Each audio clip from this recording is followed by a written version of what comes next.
My content is like a drop of sugar in a cup of tea, and it's just supposed to like just make you feel better. You know what I mean? It's supposed to put a smile on your face. It's not made for you to think. It's not gonna change the world, okay? I have other plans on how to change the world. You understand hyperbole, how it works in comedy, right? Of just getting something and blowing it out of proportion, right?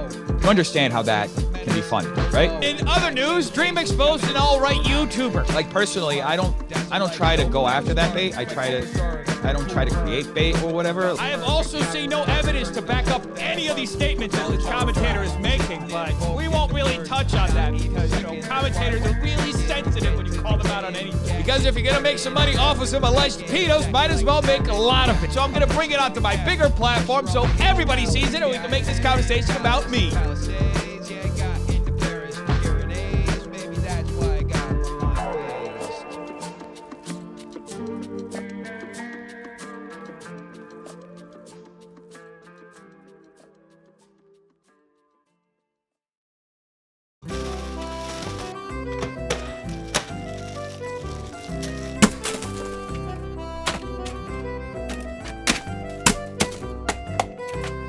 You know, one of the cardinal rules of making YouTube videos is never record on an empty stomach. It always goes south. So I grabbed myself a little snack out of the cabinet, only to realize these are instant ramen. They're not real pasta. Just like today's subject, these noodles are very fake. One of the great things about the internet is that it's helped open up the possibilities for creatives to make content without having to be in Hollywood or the industry. You can be independent at almost any level and still make something, even if it's a blog on a Facebook page about your obsession with videos about toenail clippings. The downside, anyone can just make a blog about ridiculous stuff like toenail clippings, or, you know, even worse, they could make potentially slanderous drama videos that intentionally misrepresent people to their audience under the guise of it's just a joke, bro. Video James Charles and Tony Lopez briefly kissing resurfaces. Tony is currently being sued for allegedly... Def Noodles has a very large YouTube channel and Twitter account. While he's considered a drama commentary channel, he's often enough quoted by actual journalists about the stories he reports on, even if only by linking his Twitter posts in the story. Now, why is this important? Because according to Noodles, it's a satire channel, and in my opinion, he's just as careless with his influence as he claims others are with theirs, if not more. Two perfect examples are John Swan and James Charles. Now hold on, wait a second. I know it sounds a little bit sus, me defending James Charles and John Swan after the past couple of weeks that they've had. I know, it's a tough sell, believe me, I almost dropped this topic because of it. But what we're going to be talking about today is almost entirely unrelated to what they did. So please keep in mind, no matter what your feelings are or mine about the people mentioned in this video, this isn't defending them about things that they did. If they screwed something up, they screwed something up. This is entirely about how Def Noodles treated each one of these people or each one of these situations, and how it is a clear indication of a problem moving forward. Now, this video isn't even necessarily to defend any of these creators. I'm sure that they made a lot of mistakes in the situation too, but there are very clear, continuous problems with how Dennis, or Def Noodles, handles himself regarding the community and how he handles the stories. Now, there are notoriously two sides to this cat-eared coin. When is he serious and when is he joking? We need to define what is and what isn't jokes. Def Noodles owner Dennis says it's all satire except for when it's not. So I'll be breaking down the except when it's not part while my buddy Craig looks closer at his satire. And no, wise guy, it's not just me on an alt account. Def Noodles wants to be a jokester, a memer, a comedy haha people. A big problem with this, I thought originally, was consistency and execution. Dennis, as he's also known, he's adamant that this is a character not representing his own opinions, but reflecting on and exaggerating the commentary genre. He's supposed to be essentially the worst commentator. I'd still argue that's I'm Alex, but I digress. Mind your own business. Now, the satire concept makes sense on paper. It's been done a million times. Dennis even directly states his influences are The Soup and The Colbert Report. The problem is, I don't think he understood how those shows worked to remain balanced. But he also wants to share serious stories that he doesn't think are getting enough attention. And this is a big part of the problem. He struggles to differentiate what is fact from what is his opinion and satire. He was and might still be using asterisk series asterisk to note what he wasn't joking around at all about, and said anything else was normal satire. So I guess when he shared these stories that are all very serious, his entire joke was the words before the story? If he wasn't making any jokes about the story, then he doesn't even need the serious tag though, because it's an actual story. Is the entire satire of the story just the first few words? Yes. So let's compare some of the tweets about other people and see where the satire would be. James Charles, there's no serious tag on it, but in the body of the tweet, there's actually a serious implication. So is he being serious about that? Okay, so now John Swan, also not a serious tag, and the accusation that he's alt-right is not in the satire section of the tweet, so this must also be him serious, right? It seems like most of the time, the only real difference between a satire story and an actual story is how he intros them. Those first couple words make all the difference, apparently. It's brilliant comedy. It's brilliant satire. He's like the Michael Bay of comedy. These aren't even puns. Like, I don't know what the joke is supposed to be. Half of these sarcastic or satirical jokes actually make sense with the story he puts them with, so I don't understand how the joke is actually supposed to land, unless the entirety of the joke is that none of these at all matter whatsoever, except for the ones he tags serious, and that's the joke, that he's talking about them despite that they're not important, which doesn't make any sense either because he doesn't consistently use the serious tag on things he does think are serious, like COVID parties or John Swan being alt-right. He calls this front-loading the joke, meaning that the first couple words are supposed to be the joke, the funny haha, and the rest of it is supposedly accurate to how the facts actually play out. But is it though? If it was sarcasm or irony, then that means that people were expecting this to happen. This is a story about one of David Dobrik's former friends talking about how he created a toxic environment. Now, I don't know about you, but to me this sounds like a pretty serious story. So you would think it would start off with asterisk serious, but it doesn't. It starts out with this is messed up. So if this is messed up is the satirical joke about the story, then what is the joke actually saying? Now here we have a great example of what I consider to be the core of the problem many of us have with Deaf Noodles. He says the front-loaded joke is the joke of the satire, this is messed up, but then describes a messed up situation. If the so-called front-loaded joke being this is messed up is sarcasm or irony, that would mean that in reality it's not messed up. As we'll dive into later, Deaf Noodles also likes to use hyperbole. This isn't hyperbole though. It doesn't raise the situation to a ridiculous level. It actually is appropriate for what is being said. So the joke doesn't seem to be a joke at all, but it wasn't serious. One easy way I found to avoid this kind of confusion is to state what your opinions are and not dance around them like a ballerina in a minefield. Personally, I think Dennis should just turn off the chroma key, set off the mines, and own his opinions. But it's a character, it would ruin the bit, it would ruin the character. Sure, he would ruin the character that's apparently intentionally designed to have like the worst takes. He says in his interview with Augie, that's like the entire point, is that his character has bad takes. It is not a functioning relationship unless at least one of you is having an affair. I mean, that's a pretty dumb take, right? That unless you're having an affair, it's not a good relationship, right? So that's the joke. Now, if you think this sounds really confusing, that's because it is. It's actually like stupidly convoluted because he can't be consistent. Even in his videos, the stories are mostly real and he's mostly not fabricating elements like back when he was faking tweets as jokes. And in his videos, he interjects jokes in between the facts. And as far as I can tell, he's mostly honest about the stories and how he covers them. Sorta. Now, a big part of the problem is he's got multiple channels, and he wants to use his biggest platform to share real and important information. He wants to spread real information that can affect people in a real way. That's admirable. But it's not an easy line to walk when you're talking about a comedy channel who's supposed to intentionally have bad takes. Especially if you're gonna start going after and labeling people with thin to no information. Like, if you actually want to talk about real stories, have you ever considered doing a second character, like a dog in Minecraft, that actually has real opinions and isn't satirical? Like, make a clear definition between the two characters? The problem most of us have isn't even necessarily with a lot of his content, it's specific things he's done. Like, not to be dismissive of people that are bipolar, but at times, Dennis almost seems like he's gone full July 15th Fousey. Like, swinging seemingly unhinged at anyone he has a disagreement with. It ends up all over the place, and he just throws things at the wall and hopes that something sticks. He blocks people for next to nothing frequently. I had said nothing the first time I got blocked. I said nothing about him publicly or privately negative, and he still blocked me. I'm not alone in that. A lot of people were blocked by association with Nick Deorio, Augie, or whoever else. And it wasn't just the character account, I was blocked on both his accounts. At one point, he did unblock me from the alt, but he never unblocked me from the main. But because I've talked about him since then, I have been reblocked, unsurprisingly. But I and many others seem to have been initially blocked for association with people that criticized his inconsistent and confusing formula. One person he recently blocked that actually defended him to the rest of us was Repzilla. And because Dennis wouldn't say why he blocked him, just said that, trust me, it's for a good reason. We can only assume that it had to be because Repzilla, just before, had disavowed Dennis calling John Swan alt-right. He even DM'd Dennis to say, hey, I disagree with you, but we're still cool. We can still talk if you want sometime. And he gets blocked for it. The dude wasn't even being that critical of you. He disagreed with you, and you blocked him over it. But you think the claim that you can't take criticism is unfounded and ridiculous. Okay. It seems like not being able to take criticism is like a very terrible sin to these people. The only way I can think of it is like it's a mind fuck. Sure. Okay, buddy. How about we go back to that conversation with Augie, huh? He argues that he watches Augie's content and knows he uses and understands hyperbole. You'll understand that Deaf Noodles operates from a place of hyperbole, right? So everything he says is from a place of hyperbole. So I mean, there's certain truths to the statements that Def Noodle says, but it comes from a place of hyperbole. I've watched your videos. I've actually watched probably more of your content than you watched in mine.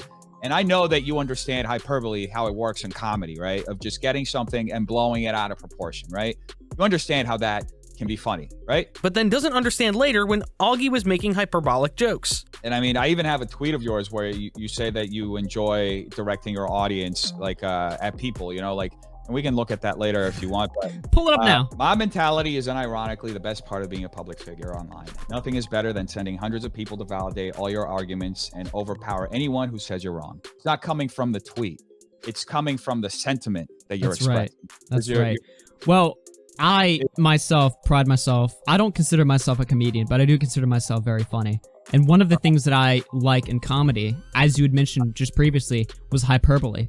Do you think this tweet accurately represents my opinions that, you know, anybody that comes at me, I just, you know, stick all my fans in them? Like, do you think that's actually what I'm doing? I mean, it'd be easier if you, honestly, if you had addressed it in a way that didn't make Well, I'm addressing it right now. You're pulling it up. I mean, I'm letting you know. Now I'm understanding the situation. Then argues that his jokes are okay because they're hyperbole. Basically, ask your audience to create a fake Def Noodles account and to do this stuff. And we can talk about that later, but that's another example of like, that kind of supports that idea. I understand that it's a joke, but like, I'm not actively, like, with my jokes, I'm not actively like engaged, like doing them. Does that make sense? Like, I'm not like when I said, wait a minute, but you literally called me a fascist though. So you do these jokes. And I would argue that statement has more harm than me making a goofy parlor account of you. So hold on. We're going to get to that part because that's on a different tweet. Right now, we're talking about the directing thing, right? He says his audience is not only smart enough to decipher satire and hyperbole and understand what's a joke and what's real, but that they're so meta that they also satirically behave as if they agree with him even on his bad takes. Yeah. You said this comes from a place of truth here, all right? So you understand that that's exactly what I'm talking about, right? Like, you tell jokes, but it comes from a place of sincerity, because here you admit to the fact that there are truths in this statement. You're simply using hyperbole to, I guess, make a jackass out of yourself. Like, who would actually believe that? But there were people that legitimately believed that. Was everybody who was retweeting that and liking that, were they in on the joke? Or were they looking at that and being like, oh, damn, some fascist YouTubers are going after my favorite YouTuber, Def Noodles? Comedy comes from truth. It's truth-telling, but in a funny way. So when he calls the commentary community alt-right, they all call it alt-right because it's part of the joke. They get it. They're in on it, guys.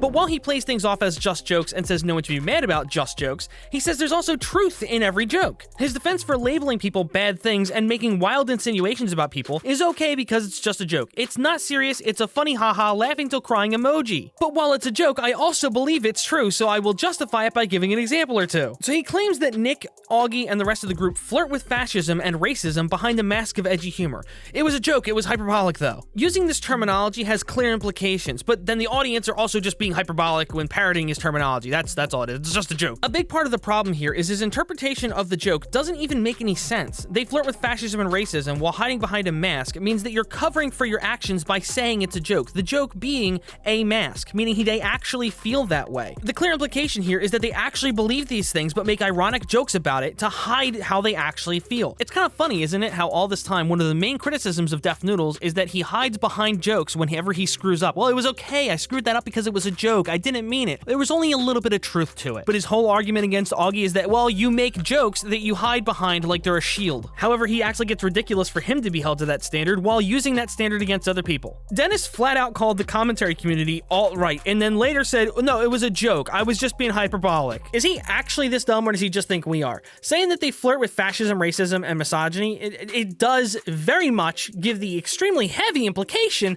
that they want and enjoy these ideologies. I don't know how you could come away from what he said with any other implication. Flirting. Okay, when you flirt with someone, does that mean that you're immediately dating them? No, you're just kind of, testing the waters a little bit. You're kind of, getting into it or whatever. So I'm not a fascist, but I'm just kind of, I'm slipping into it, I guess. That's Not even slipping into it. You're like playing around with it. Oh, come on, Dennis. Will you be real for a second? You think he's more than slipping into it. You think he's actually full-on playing with it, but you compare it to flirting. And then you double down on the logic of using the word flirting by comparing it to actual dating. By his logic here, Augie is neither really flirting or dating. He's just somewhere in the middle. He's finger-banging the alt-right. And isn't it kind of funny on top of that how all of this time, one of the main criticisms of Def Noodles has been that you can't just say or do whatever you want and then say it was a joke afterwards to like justify it. That's not how it works. And then his entire issue here is throwing that back in Augie's face without actually throwing it back in his face. He doesn't even seem to realize that what he's doing is playing the exact same card of like, well, just saying it's a joke doesn't get you out of everything. That's the whole point that everyone's tried to make to you, stupid. Dennis's whole thing at this point has kind of boiled down to semantic arguments that justify him doing extreme name calling. Like, sure, okay, they make a lot of edgy jokes, and I don't necessarily agree with them. There's a lot of them that I feel cross the line a little bit, but at the same time, that doesn't necessarily mean that they hold any hateful ideology. Def Noodles himself even says that he watched a lot of Augie's content and knows that he gets hyperbole. A lot of times they make really edgy jokes as hyperbole. While I don't necessarily like or support a lot of their edgy jokes, I also don't think attaching a label to that is necessarily a good idea. How about this? Let's say I'm at an airport, all right, and I see somebody bullying someone else, and I just say, hey, you're a bully. That's not a joke. That's just the fact of the situation. I'm just pointing out the obvious, right? But if I go, hey, you're a domestic terrorist because you're terrorizing that guy. Well, I'm in an airport.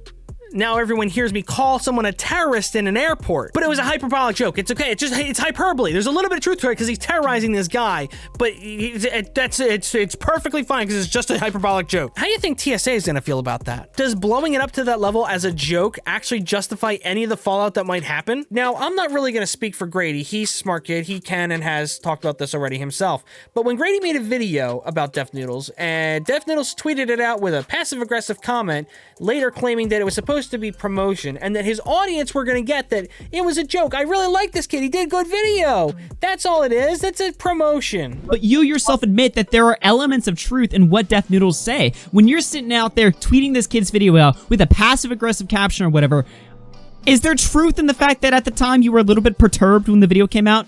Is that fair to say? I mean, how would you infer that? So regarding the tweet about Grady, he brings up sarcasm. Now, I didn't want to play the definition game, but since he brings up the definition of alt-right and plays a little bit fast and loose with it later, we'll go ahead and we'll go into the definition here. Sarcasm, a mode of satirical wit depending for its effect on bitter, caustic, and even ironic language that is usually directed against an individual. Satire, trenchant wit, irony, or sarcasm used to expose and discredit vice or folly. Now, the definition of both of these words specifically highlights the word irony. Irony, the use of words to express something other than and especially the opposite of the literal meaning. At some level, satire, sarcasm, and irony all carry an inherent implication of meaning the opposite of what you're saying. Def Noodles, king of comedy and king of satire, definitely seems to really understand and grasp how this type of humor works, doesn't he? See, that was sarcasm and irony, because I mean the opposite. He asked Augie how he would infer that the sarcasm was passive-aggressive. Long story short, because that's how sarcasm works. But even without that, keep in mind. But you yourself admit that there are elements of truth in what Def Noodles say. What about it caused you to infer? Like, were you in my mind? Were you in my room? Yeah. Like, sarcasm does exist.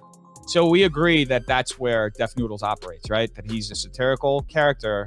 He's a cat, a literal cat. Honestly, I do believe this was his mindset, since none of the rest of this logic makes any sense either. But when he tries to show that his audience gets it, he doesn't really get a lot of good examples. Some of the comments that were on that thread that day. So somebody said, one of my followers said, no cap. And then this one said, this is super cute. He's making a commentary video on you. It's like a little nemesis. I like his presentation, but I disagree. You ever get rid of those cat ears? Insert threatening. You see the cat? Let me tell you what the problem is, Def Noodles. You haven't fully committed to the catboy persona that's so deeply entrenched in your soul. And then this guy says, never show a picture of where you live. That's the next step. And then he says, who picked the chandelier? You pissed off the high school kids. And then she put some laughing emojis. What is your point by showing me this? I'm just showing you the reactions because that was the assumption that I was directing hate at him. So I'm showing what people were tweeting at this tweet as a response to illustrate how my audience was reacting at it and how they didn't misinterpret my point. Are you sure about that? That I was just giving this person a shout out, that I wasn't trying to direct hate at them, right? So if I'm understanding his argument correctly, it's that he couldn't have been being malicious because his audience made jokes, as if his audience's reaction was based off of his intent. On top of that, almost every reply he shows is somebody either devaluing what Grady said, not just joking around about Grady, but devaluing what he said, or somebody telling Def Noodles that he he needs to chill out, calm down, and take some of the criticism. Yeah, it definitely seems like a lot of them got the idea that you were trying to shout him out. That makes a whole lot of sense. Yeah, it definitely seems like the on-brand for Def Noodles passive-aggressive comment that was actually ironic really landed. It's 2 layers of irony. Does it seem like anybody got past the first one? But like in those comments, like they're literally mocking him. They're like, "Oh, you pissed off the high school kids," devaluating any argument he could have against you or whatever. I understand, but it's nobody. Like they're not viciously attacking him, but I don't really think that's your audience. Let's finish these and then we'll have a conversation. How could he ever compare you to Keemstar? And then whatever, I love your content and I'll be supporting. He made some valid points, just saying. Ever seen someone try to disprove a point or prove its validity so fast? You got triggered by a video with 1K views when you tweeted this, bruh. True. This guy made a ton of good points. I've been following you for months, so I think I'd know. You do a lot of the things he's mentioned. Don't be a baby. Take the criticism and make your content and tweets. Wait. That comment right there seems to exemplify exactly what I was saying. Did that person pick up on the joke, or did they think you were being passive-aggressive? So after a few more minutes of back and forth, Def Noodles summarizes with this. They're dismissing his arguments immediately because they're following you. They're fans of you. And I think you understand that the way that my audience reacted is very much like also sarcastic and a little satirical, because that's why they were joking around. So out of all the comments that he read, including the ones I cut for time, I gotta wonder which ones he thinks were in on the joke. Is it the ones that actually told Dennis that he needs to calm down and actually listen to the criticism? Because they seem to believe that he actually was complaining about this video. Or is it the people that were just mocking Grady and that's it? Now, his video response to Grady, while obviously a joke, was still a little weird to me. Now, basically, because Grady was critical of his comedy, he brings up this clip from his personal Twitter account, not the Def Noodles one, that he has pinned to that account. This clip is of him performing at Flappers Comedy Club, I guess to kind of like show his comedic prowess. But you're holding me back, and that's the same.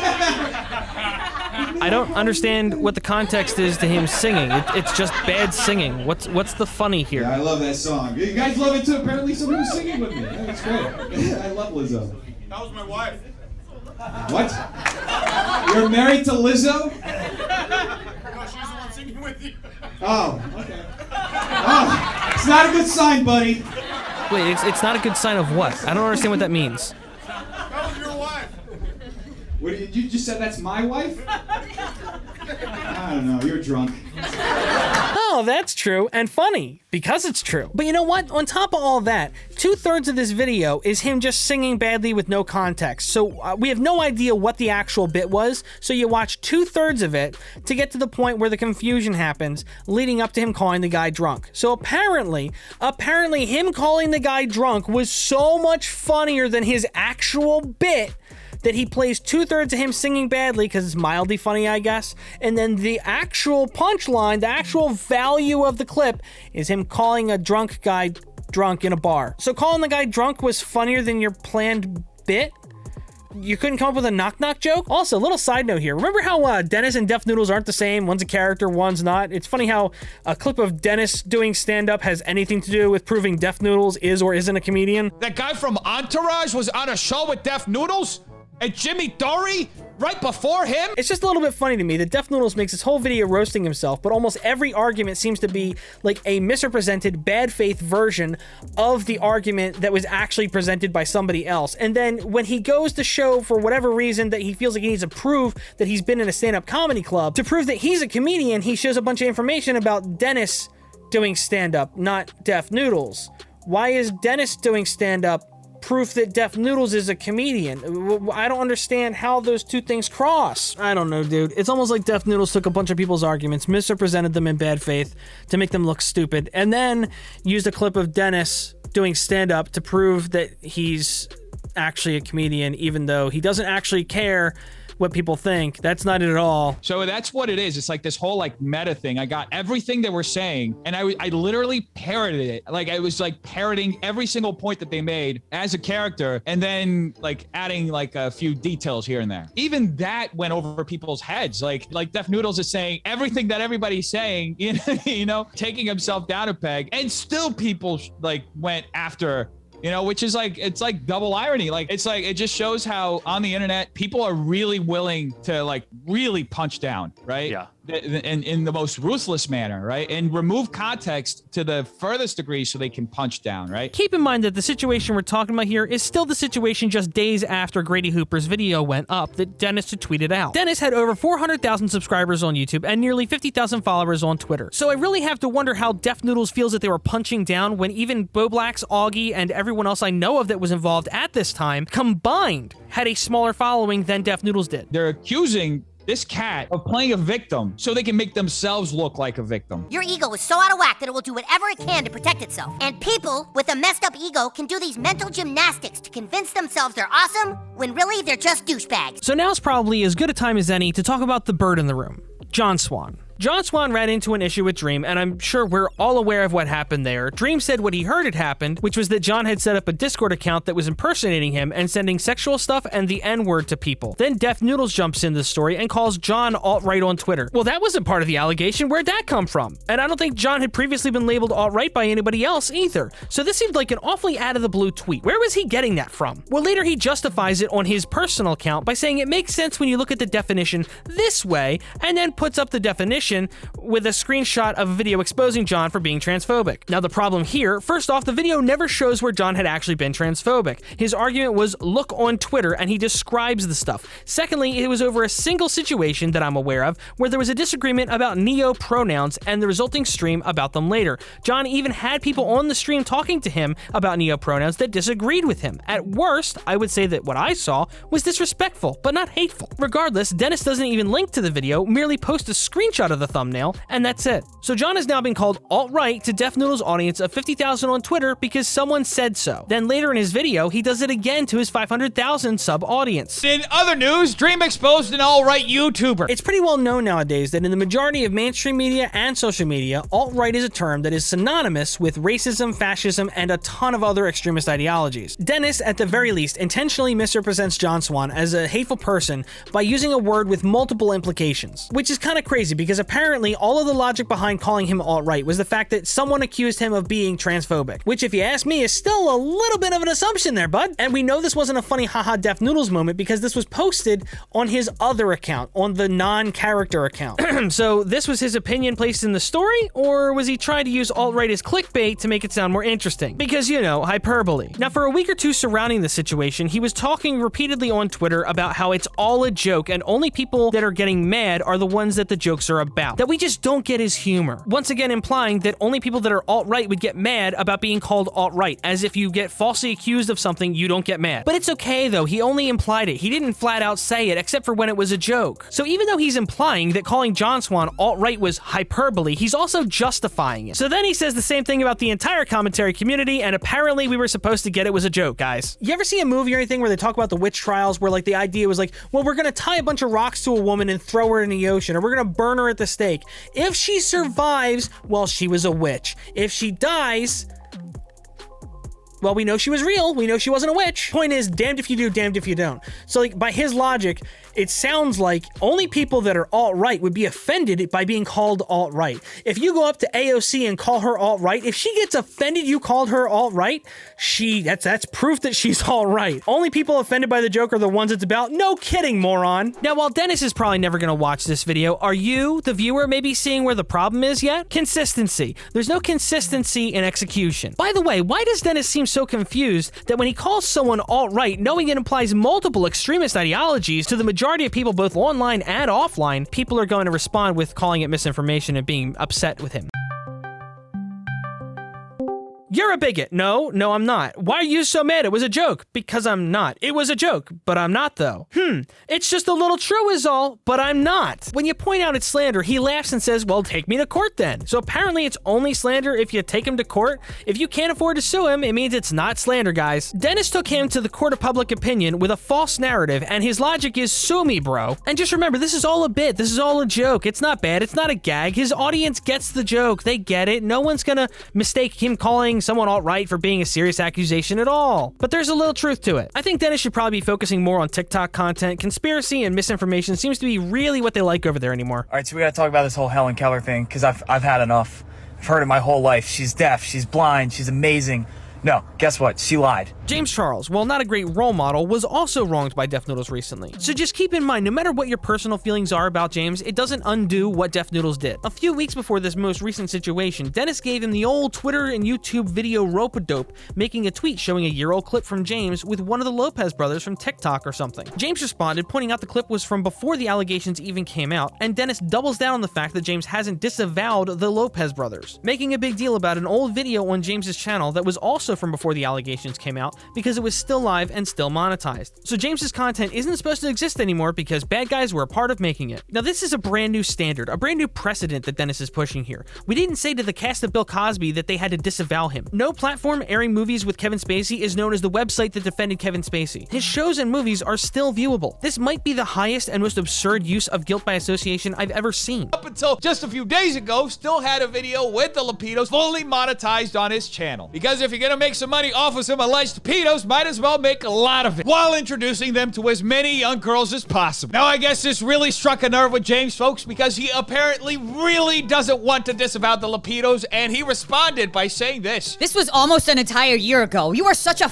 pathetic excuse of a drama channel. It is absurd. Well, who would have known, folks, that for James Charles, it's way more important to profit from and defend some alleged pedos than it is to have an ounce of integrity or class. Because he didn't do things that no one previously expected him to have done, he obviously must be defending them, guys. Come on. By the way, these guys and James working together at a high level, these are all very high-level creators. And given James's history with controversy, it is more than likely that they even had contracts between the two groups. As Def Noodles, who is so involved in the industry, would know, often enough, your sponsors don't want you involving yourself at all in this kind of thing, even to disavow it. He might even have an NDA with one of these companies or the Lopez brothers themselves. By the way, all these guys are massive creators, each with millions of followers, and Dennis, working in the industry, should probably know how this business works. Often enough, sponsorships, partnerships, or even businesses that you work for directly, they don't want you talking about a lot of this kind of stuff. A lot of the time, you're not supposed to talk about it. You're just, no matter what, you're just supposed to stay silent. Like it's part of the contracts. They have it written into the contracts to protect the company from being associated with anything that the creator does wrong. Normally, I think it's called like a behavioral clause or an ethics clause, something along those lines. And on top of that, with James Charles past getting into controversy, it wouldn't surprise me at all if his management team, for any collaborations or anything like that, he has to have them sign NDAs. That would not surprise me whatsoever. When I worked for the LA Times, it was literally part of the employee conduct handbook that you cannot tweet about politics at all.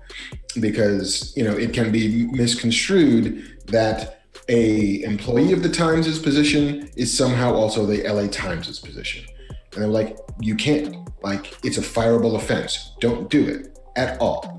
And okay, I get it. So for the year that I work for you guys, I'm not tweeting about this stuff because that was a very, very clear thing you put forward and said is not on the table. Now, the Kavos connection is probably the funniest part of all this. Not because of anything he said or did necessarily, but how it all played out. Kavos recently got called out for calling Futuristic Hub a homophobic slur once in 2016. That's it. Now, I'm not necessarily going to defend that he said it. It was still wrong, but it was 5 years ago and it was only one time. Kavos is such a homophobe in 2021 that we have one example that's 5 years old from a time when people said that word like crazy just in place of the word stupid because it was normal to them. This doesn't mean that currently today he is a homophobe. It means he used a word that he shouldn't have nearly half a decade ago. Kavos and Def Noodles got into a Twitter feud where Kavos said Def Noodles had been slandering people in the community and now was being smeared himself. Def Noodles then brings up Deji suing Kavos for defamation and says that jokes aren't slander, knowing no one has the money to take him to court, laughing about it. While never saying it, he repeatedly implies it isn't slander unless they go to court and he loses. I guess if it's just a joke and there's no judge around to call you out for it, it wasn't theft, it wasn't murder, unless you got caught. Is that how it works now, Dennis? This just in: breaking news, lies about someone that damage said someone's reputation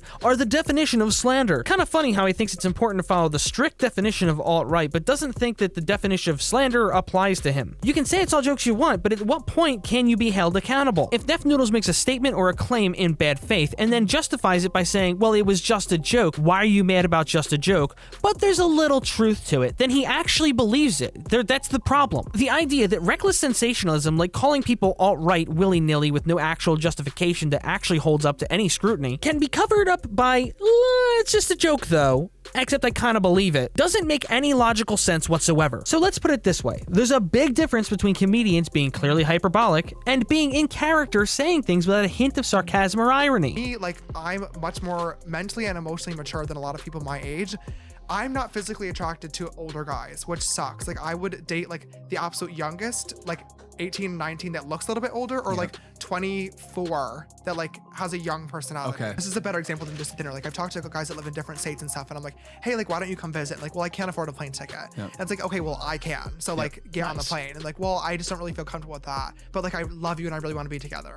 And I'm like, well, we can't be together because you can't afford a plane ticket. You're probably still in either high school or college, like a senior in high school or in college. Now, just for the sake of clarity, I started working on this video back when Def Noodles accused James Charles of defending Tony Lopez. Since then, a lot of terrible things have come to light about James. He has now admitted to sexting with minors that he met on social media, but claims that he didn't know their age at the time. So far, all the messages we've seen indicate this is the case, as he cuts off conversation with them when he finds out how old they are. Despite this, both Dennis and Ethan Klein have continued to push the narrative that he knowingly was texting minors, even though the evidence doesn't support it. We know for a fact that Dennis heard this interview. He actually tweeted a video of it just hours before actually tweeting this thread. So did he misquote him on purpose to make him look worse? Or did he misquote him on accident because of his bias? Or is there for some reason an interview that no one has shared that Dennis knows about where he actually does say this? I gotta tell you, after everything I've seen from Dennis, I'm starting to lean towards this being intentional. After all, James is a sex offender now. Dennis is just a comedian that misquoted him. This is far from the first time that Dennis has been caught manipulating people's words to make them sound worse than they were, or completely cutting them out of context like he did with Nick. But he talks about that in his video, so I'll leave that to him. You do know that websites and actual journalists use you as a source, right? I mean, these are reputation ruining and can affect the people that you hurl these names at, hurt them in the real world. And it should go without saying that I'm obviously not saying he's gonna hurt them emotionally or something with this. What I'm saying is they could impact their ability to get jobs or live their life down the road because of an extreme label he applies to them. But even if I did mean that they were fragile enough that emotionally he would hurt them, well, Dennis and Kavos know firsthand just how emotional Def Noodles is when it comes to name calling. Back in September of 2019, Kavos was doing streams where he would review people's channels, and Dennis's channel was submitted to one of these. You want to see how he reacted? I like him a lot. The shirt as well was great.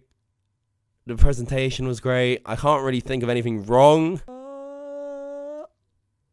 Okay, I've decided. It's done. No matter what you guys say, I've done it now, so don't get mad at me, alright? Don't be mad. 9 out of 10.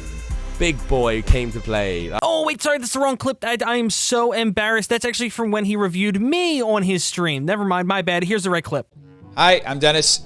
For those of you who don't know, for those of you who do, I'm also known as Def Noodles. Now, just so we're clear at this point in time, Def Noodles was basically just a reaction channel for memes. He does commentary, and he's a pretty intelligent guy. I have a Facebook group, and people recommend videos for me to check out, and I talk about them, I crack jokes, and that's basically what my channel is. I don't need some douchebag to tell me how to interpret my meme.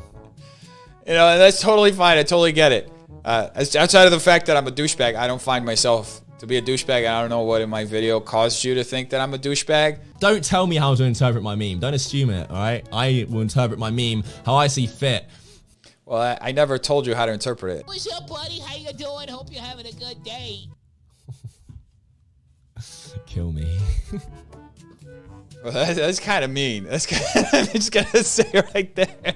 That's kind of mean. Was it really that terrible what I said there? I don't like this guy. I don't want him reading out these memes. I want to understand why you don't like me. Like, what specifically about me made you dislike me so much that you're like just going in and insulting me? Yo. Fuck this morose-looking motherfucker.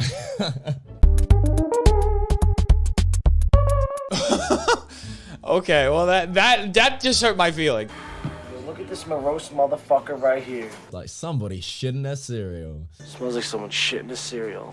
Nuge. I actually find it kind of funny. I don't know, maybe it's my sense of humor, but I think it's funny. You're never gonna hit millions. Oh wait, I feel like he's just being mean right now. I feel like he's just being mean to be mean. I'm joking. Oh my god. I actually find it kind of funny. I don't know, maybe it's my sense of humor, but I'm just gonna be completely honest with you guys. I've just been kind of sad over the past few days, ever since that whole thing with Kavos where he basically tore my channel apart. For a guy that does stand-up, he doesn't seem to have very thick skin. How does this dude handle actual hecklers, not guys that are just drunk in a bar going, "That's my wife"? An interesting thing to note is what Kavos was doing on YouTube at that time. Welcome back to the official reopening of What's Happening Online. Kavos was doing this drama breakdown show where he would cover multiple topics per video, kind of like Keem or Scarce. What a funny coincidence that the comedian doing a reaction channel that got so upset when he was called a douchebag that he almost quit YouTube entirely, then 2 months later starts doing a satirical drama channel, making fun of the genre and the creators in it. He also recently called Kavos evil on Twitter and talked about how he almost quit because of Kavos. Doesn't sound at all like he's been holding a grudge this whole time, does it? It doesn't at all sound to you like he might be spiteful enough to become a parody of a creator that he holds a massive grudge against to you, does it? Nah, of course not. It's all jokes. Nothing is personal. Not the personal attacks, not the smearing people he's had disagreements with. None of that. They're just jokes with a little bit of truth to them, right, Dennis? Now, just so we're 100% clear, Dennis did also put up this video around the same time saying that he was dealing with a lot of copyright issues on his channel. He was worried about losing his channel or not being able to continue. I believe he mentioned something about his Twitter being suspended as well, but he doesn't say that this is what made him want to quit. He says it was Kavos. I don't know, man. The cat seems sus. So now that we've spent 35 minutes going over the same stories everybody else has talked about, let's talk about something that hardly anyone has touched on at all, the Vulture interview he did for the podcast, Good One. The podcast starts off with a very interesting intro from the host of the show. To simplify things, I'm going to paraphrase what the host said, basically describing himself as a normie that's not into the YouTube community and all that. He doesn't understand that community and that culture. See, Def Noodles is a character, supposedly, in the style of the Colbert Report era Stephen Colbert. But my experience diving down the rabbit hole of his work, the backlash to it is the weirdest thing I've ever consumed. It reminded me less of Colbert and more of Andy Kaufman. It's not always clear which part is real and which part is a joke,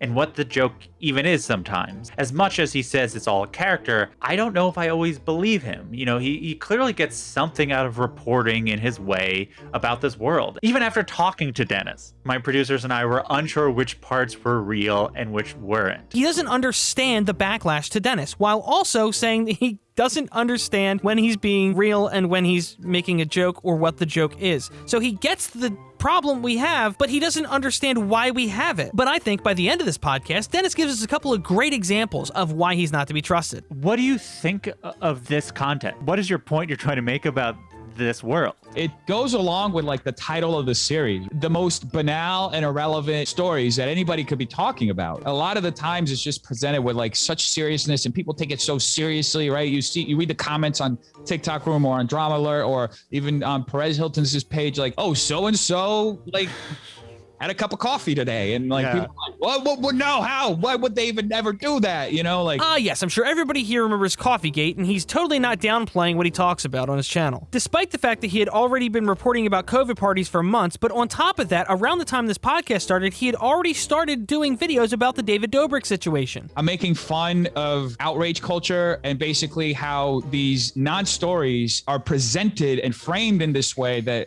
ends up generating all this outrage. It's a commentary on, you know, social media news sphere that kind of fuels so much of this outrage. A lot of context is lost on social media. And usually the more context is lost, the more, I guess, captivating and the more outrage something generates. It's so easy to just flatten something to the most basest thing and just appeal to emotion, right? And completely remove all the humanity from it. A lot of commentators like to throw around the word hypocrite like it's some kind of cure-all argument, the magic argument that makes every one of their enemies go away. But nuance matters when it comes to hypocrisy, and I think it's relevant here. In almost every situation I've talked about in this video, Dennis removed the nuance from the situation, flattening it down to its most surface level, and then used a buzzword to appeal to human emotion. Now, I'm sure presented with this information, Dennis would say, well, it was my satire. I was satirizing the community by doing that to them. That's the whole point of it. But at the same time, when he was out of character talking to Augie on his live stream, he still defended the action. So Dennis, who has a rather large platform he's used dishonestly to spread misinformation about and slander fellow creators, is also trying to use his platform to teach people about those exact things. Watch him dox somebody next and then claim, well, I did it to teach everybody a lesson about how doxing is bad. What's going to happen once you level the playing field for all opinions? I mean, everybody should have the right to have an opinion, but what if somebody has tens of millions of followers, but they have the worst opinions? You know what I mean? That are just going to like disenfranchise people and just push people away, and but it's viable. You know what I mean? So that's one of the dangers that I see with this whole situation. And I think that's the awareness that I'm trying to bring as like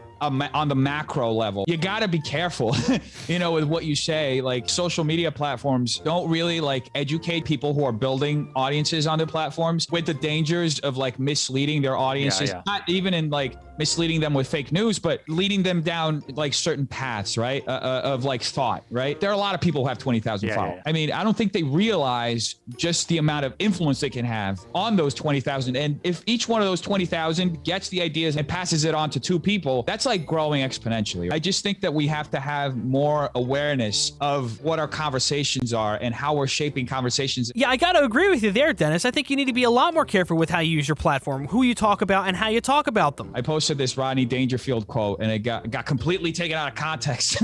Dennis, I'm starting to think you don't know what the word context means. You said, I get no respect on Twitter. There was no context. That's it. And before you start saying that he put the context in a reply to this tweet, yeah, he did that like 8 hours later after the block people already got screenshots of him saying, I get no respect with no context. You can't take out of context what doesn't have context. Now, this full-length podcast is just full of bad faith representations and more misinformation. I could have probably made a whole second video just about the podcast, but I don't really feel like doing that. So let's leave it off with one final laugh, shall we? How about we just end this with Dennis talking about Augie's sense of humor? You look at what they think is comedy, and to them it's just saying racial slurs and you know, using the Confederate flag, and I'm like, about like saying that I'm not satirical, and this person likes to use racial slurs in their comedy. And then, you know, when Rush Limbaugh passed away, this person was like posting praises to Rush Limbaugh. So it seems like not being able to take criticism is like a terrible sin to these people. The only way I can think of it is like it's a mind fuck. A lot of it bases off of just being completely dishonest with your argument. First off, they're attacking this character who's a fictional cat in a Minecraft house. And second, they're accusing this cat of playing a victim so they can make themselves look like a victim. Now they're the victims of being called fascists because they took that one itty bitty, so they get to ignore everything that was said before so that they can just pretend like that one little word is so hurtful for them. Jeez, Dennis, you seem a little bit fired up at the end there. Maybe I can help explain what the problem is. You see, this Minecraft cat actually makes accusations in the real world, not in Minecraft. You, I, and crazy old one-eye Bill from the corner all know that when you make an accusation on social media, on the internet, in 2021, it doesn't just stay there. Throughout this entire ridiculous podcast, Dennis is made to sound like he's some sort of victim of harassment, while also talking about how he's trying to educate people by doing the exact things he's trying to educate against. Misinformation, cultivated outrage, harassment, and cancel culture, all things that Dennis stands against, and he's actually trying to educate people about while actively participating in all of it. You know, I also gotta say, I think it's a little bit funny how seriously he takes Augie's sense of edgy humor and Kavos' one use of the F word, given that he's just such good buddies with Ethan Klein. I love that I can just say though. Yeah. Like I couldn't really say that. Ask your grandma about shit she was saying when she was 18. It says here, grandma, that you once called a black person a Negro. Negro's not that bad. Elo winced. It's almost like he plays favorites with who he wants to hold accountable. You get what I'm saying? A lot of Def Noodle's logic just doesn't hold up to scrutiny. He acts like it's all jokes, and even in this interview, downplays criticism of him. He acts like all his content is about stuff that no one should care about, and then downplays the criticism of him, but then all of his content lately has all just been like COVID parties and serious allegations. So all in all, Def Noodles has wronged multiple people in this community in the last few months alone. I can only imagine he's wronged a lot of people that I'm not aware of before then. Now, very ironically, basically backed by H3 Keem Killed Etika Productions. And I most certainly did not blame Keemstar for Etika's death. I think he created an extremely toxic environment for him and others. And I will say, I'm going to come out and say, disgusting, weird, fucked up behavior by his friends to go take this to Keemstar. Like, holy shit. Yeah. Like, it wasn't like, we need to get this out. We need to make sure he's not doing this. You need to get it out, make it tweet. No, they're like, we need to ruin whatever. his life. Yeah. We want him to die, basically, is what happens when they go to Keemstar. Why Keemstar? That just means you want the guy to end up killing himself. Ethan. Yeah, exactly. You're not trying to help anyone by going to Keemstar. Yeah. Look, I'm not saying we need to get rid of the cat. I'm just saying he needs serious litter box training. He's pissing all over everything right now. He ruined the couch, he stained the carpet, and he pooped in her slipper. I'm not sure how much longer he can last before he gets sent to the shelter. I'm sure his audience probably won't like this video, and I'm sure they probably aren't still watching anymore. It is a little bit long a video, especially if you don't like the topic. But if you are a fan of his and you think I'm overreacting, that's fine. You can think that way if you want. But he really could ruin careers and potentially even people's lives with this kind of behavior. So if John Swan or anybody else he's exaggerated like this about goes to try and get a job in the real world after leaving the internet for whatever reason, there's a good possibility they'll have a hard time getting a job by comparison to before because of whatever exaggeration he's made up about them. So myself and others feel it's important that the rest of the community know just exactly who they're dealing with here, especially when they're dealing with somebody that's going to play this dirty, dishonest, and potentially dangerous game. And if you really disagree with me, this was all a joke. It's just a little bit of truth behind it, right, Dennis? As always, shout out to the patron saints, Bowblax, John Swan, This Is You, and Lady Zubat, Master Roshi, Alex, Panther Scammers, and Paul Wentworth. Thank you so much, everybody, for the extra support, and have a good one. They're trying to get me. They're trying to get me. They're trying to get me.